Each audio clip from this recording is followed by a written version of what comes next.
هنا سدت حلمي وبدأ، قالوا عني زمان موهوم بيضيع وقت. أنا كنت الإيمان الوحيد بظل الكفر، بظل الإنكار بموهبتي. الكفر بمعنى هو الإنكار، كانوا دايما ينكروا موهبتي وينكروا أنا شو بعمل، بس أنا الوحيد اللي كنت مآمن.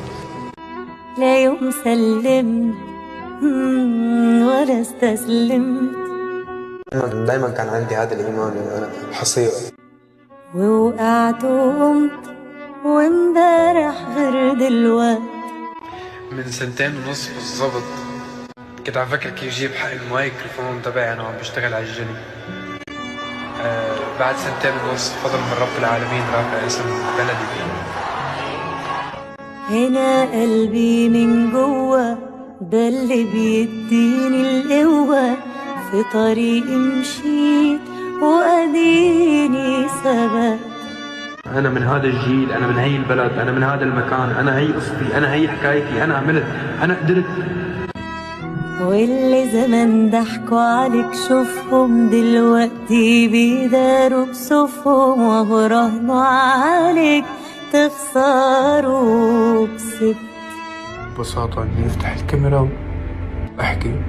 يمكن بيوم من الأيام هذا الفيديو بينشاف من كتير ناس، أو يمكن ما ينشاف، ممكن ينحذف ويضل هيك.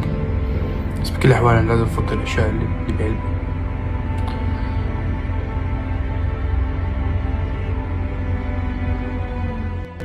كتير عبالي أنجح بموسيقتي، مو هذا النجاح اللي الناس عم تحكي عنه، مش مليون مش مليونين، يصير ألمس كتير ناس.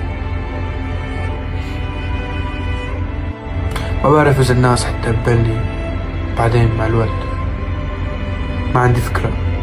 بس الشي الوحيد اللي أنا متأكد منه إنه أنا ماني مهدي لحتى أوصل، إنه كتير بنفسي هذا الشي.